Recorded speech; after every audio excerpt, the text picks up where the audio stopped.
आदर्श जी, हरियाणा के चुनाव और दिल्ली के चुनाव से पहले, ठीक पहले कांग्रेस की यही स्ट्रेटजी थी जो आप कह रहे हैं कि सब जगह पर क्षेत्रीय दलों को दबाव में ला करके हम उभरने की कोशिश करें। लेकिन इन दोनों चुनावों में जो कुछ हुआ उसके बाद कांग्रेस पूरी तरह डिमोरलाइज है।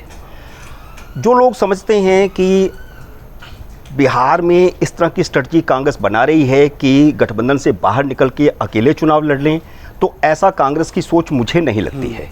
कांग्रेस को वहाँ गठबंधन में ही चुनाव लड़ना है, लेकिन इस गठबंधन में चुनाव लड़ते हुए 2020 जैसी स्थिति में कांग्रेस न पहुंचे, उसकी स्ट्रेटजी इतनी है कि उससे निकल के आए, कम से कम जो है 40 सीटें वो जीतें। ये इस स्ट्रेटजी को लेकर के कांग्रेस चल रही है। गठबंधन में उसे लड़ना ही लड़ना है। वह 70 से ज़्यादा सीटें नहीं चाहती। आज से दिल्ली के चुनाव से पहले उसकी स्थिति ये थी कि वो 100 सीटें मांग रही थी, आज वो 70 ही मांग रही है। लेकिन आज उसका दावा क्या है कि सीमांचल में, जो कि मुस्लिम प्रभाव वाले क्षेत्र हैं, वहाँ पर उसको सीटें ज़्यादा मिले।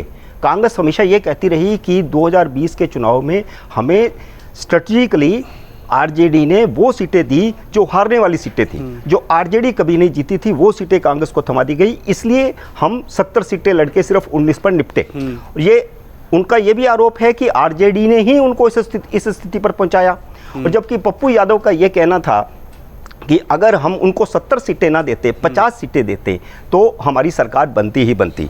या उनका तो यहाँ तक कहना था कि हम अपने बूते ही सरकार बना लेते। तो पप्पू यादव का आज से कुछ महीने पहले तक यही स्ट्रेटजी थी कि इनको 50 तक निपटाया जाए, 50 से ऊपर सीटें ना दी जाएं।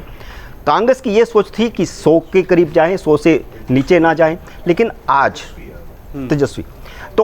तेजस्वी यादव भी इस बात को स्वीकार कर चुके हैं कि 70 सीटें हमें देनी होगी, और 70 सीटें देने को वो तैयार भी हैं।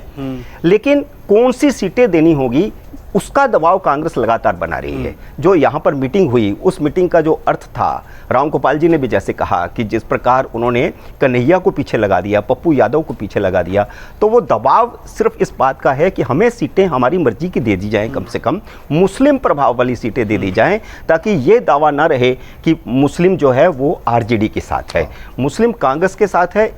इस प्रभाव को पूरे देश में बिहार के माध्यम से भी बनाना चाहती है, बाकी जगह भी उन्होंने बनाया है। तो दोनों में समझौता है। भले ही उसको अभी कोऑर्डिनेशन कमेटी का चेयरमैन बनाया गया है, लेकिन आप देखिए कि मनोज झा ने क्या कहा है। मनोज झा की जो प्रेस कॉन्फ्रेंस हुई, उन्होंने साफ संकेत दिया कि इसके अलावा चारा क्या है। तो मुख्यमंत्री के दावेदार वही होंगे, अगर सत्ता में आते हैं तो उनके अलावा विकल्प क्या है। अगर मान लो चलिए 70 सीटें लड़ती है, 40 भी जीत जाए कांग्रेस, तो क्या अपनी मर्जी का वो मुख्यमंत्री बना सकती है? ये एनडीए में संभव है, ये वहाँ तो संभव होगा ही नहीं। तो ये जो सारा खेल चल रहा है, वो खेल सिर्फ ये चल रहा है कि कांग्रेस 20 की तरह धोखे में ना रहे, उसको अच्छी सीटें मिले और वो जीत जाए, और दलित पर, उस पर जो है उसका दावा मुस्लिम वोटों पर बना रहे। इसी स्ट्रेटजी के लेकर के कांग्रेस और दोनों चल रहे हैं। दोनों में कोई गलतफहमी नहीं है, दोनों में मैं समझता हूं कि पूरी तरह सहमति है। मुख्यमंत्री प्रोजेक्ट भी हो जाएंगे चुनाव आते आते, अभी तो बहुत समय पड़ा है। और पप्पू यादव ने भी यही कहा है कि अभी क्या है, अभी थोड़ा वेट कीजिए। और आप याद कीजिए कि इतनी जल्दी उसको प्रोजेक्ट करने की जरूरत भी क्या, प्रोजेक्ट करने से नुकसान भी हो सकता है। ये भी दोनों को पता है कि उसको प्रोजेक्ट करने से नुकसान, क्योंकि अभी तो बहुत समय पड़ा है। इस समय के अंदर जेडीयू और भाजपा का जो प्रचार होगा जंगल राज वाला, उसका नुकसान भी तो बहुत ज़्यादा हो सकता है। जब राजनीतिक माहौल गर्म हो जाएगा उस समय कर दिया जाएगा, और ये सब जगह होता है। कई बार तो प्रोजेक्ट नहीं भी किया जाता है। अब वहाँ पर नहीं प्रोजेक्ट किया गया था महाराष्ट्र में, हरियाणा में भी उन्होंने किसी को प्रोजेक्ट नहीं किया था। तो कांग्रेस कहीं करती है, कहीं नहीं करती है। और अब उधर दूसरी तरफ भाजपा को ले लीजिए, तो 2013 में नरेंद्र मोदी को भी तो कोऑर्डिनेशन कमेटी का चेयरमैन, प्रचार कमेटी का चेयरमैन बनाया गया था। उनको तो प्रधानमंत्री प्रोजेक्ट जाकर के आखिरी 2 महीनों में किया गया।